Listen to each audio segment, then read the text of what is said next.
আসসালামু আলাইকুম। অভিযানে সকলকে স্বাগতম। আপনাদের সাথে আছি আমি শামিমা সুলতানা। শুরুতেই সংবাদ শিরোনাম, পরে বিস্তারিত। ততক্ষণ সাথেই থাকুন। পেশাগত দায়িত্ব পালন করতে গিয়ে হত্যা মামলার আসামি হলেন আল মামুন খান। অভিযান পরিবারে গভীর ক্ষোভ ও নিন্দা প্রকাশ।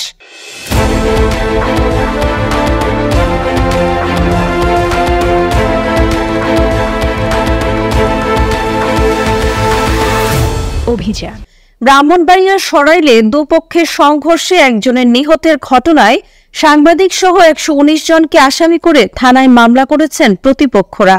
এ মামলায় ১ নম্বর আসামি করা হয়েছে একজন সাংবাদিককে। তিনি এশিয়ান টেলিভিশনের সরাইল প্রতিনিধি এবং গণপ্রজাতন্ত্রী বাংলাদেশ সরকার অনুমোদিত অভিযানের জেলা কমিটির সাংগঠনিক সম্পাদক মোহাম্মদ আল মামুন খান। উক্ত মামলায় ১১৯ জন আসামির মধ্যে ইউপি চেয়ারম্যান, সেনা সদস্য, সরকারি চাকরিজীবী, কৃষক, শ্রমজীবী সহ বিভিন্ন পেশার মানুষ রয়েছে। জানা যায়, ওই এলাকায় মাদক ও জনপ্রতিনিধি নানা দুর্নীতি, অনিয়মের সংবাদ প্রকাশ করায় তার প্রতিশোধ হিসেবে উক্ত হত্যা মামলার আসামি করা হয়েছে।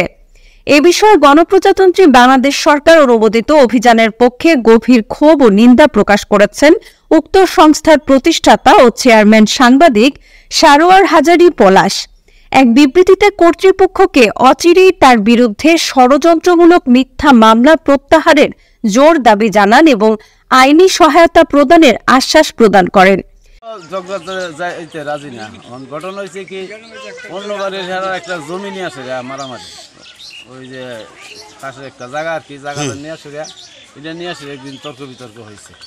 কার মাধ্যমে কার মাধ্যমে হয়েছে? এটা রিপন আর মাসুকের মাধ্যমে। মারা গেছে কামাল উদ্দিন, আপনি কি হয়? আমার ভাই, আপন ভাই। আপনার আপন ভাই?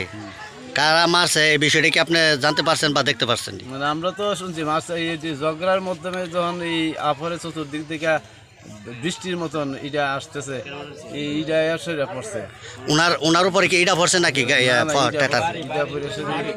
বাড়ি পড়ছে? মাথার উপরে এটা পড়েছে, হ্যাঁ ড্রিমটা পড়েছে, আমরা দৌড়াদৌড়ি করে আসছি। এর ভিতরে তো হসপিটাল নিয়ে গেছে, যার মধ্যে মারা গেছে। আচ্ছা, আপনার নাম? আমার নাম আজিজুর রহমান। আপনার গ্রামের নাম? শাহজাদাপুর। এদিকে সাংবাদিক আল মামুনকে উদ্দেশ্যমূলক আসামি করায় বাংলাদেশ মফস্বল সাংবাদিক ফোরাম গভীর উদ্বেগ প্রকাশ করে তাকে আইনি সহায়তা দেবার আশ্বাস দিয়েছেন। উক্ত মফস্বল সাংবাদিক ফোরামের চেয়ারম্যান আহমেদ আবু জাফর।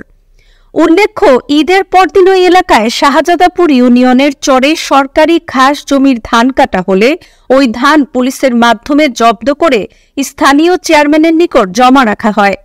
তৎপরবর্তী অ্যাসিল্যান্ড ও ইউএনও ওই ধান চেয়ারম্যানের মাধ্যমে দখলবাজ পক্ষকে দিয়ে দেওয়ার পর দখলদাররা এলাকায় আতশবাজি ফাটিয়ে বিজয় উল্লাস ও উত্তেজনা সৃষ্টি করে।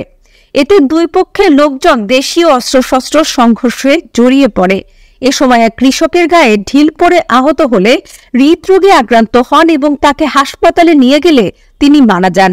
বাদীপক্ষ এটিকে হত্যাকাণ্ড সাজিয়ে ১১৯ জনকে আসামি করে। এই ঘটনায় বর্তমানে শাহজাদাপুর ইউনিয়নের গ্রামটি পুরুষ শূন্য, আর পুরুষ শূন্য ঘরবাড়িতে হামলা চালিয়ে মালামাল চুরি, লুটতরাজ করা হচ্ছে বলেও অভিযোগ উঠেছে। সাংবাদিক আল মামুন খানের ধারণকৃত এক ভিডিও কলে সংঘর্ষে জড়িতরা তাকে গালাগাল করতে শোনা যাচ্ছে।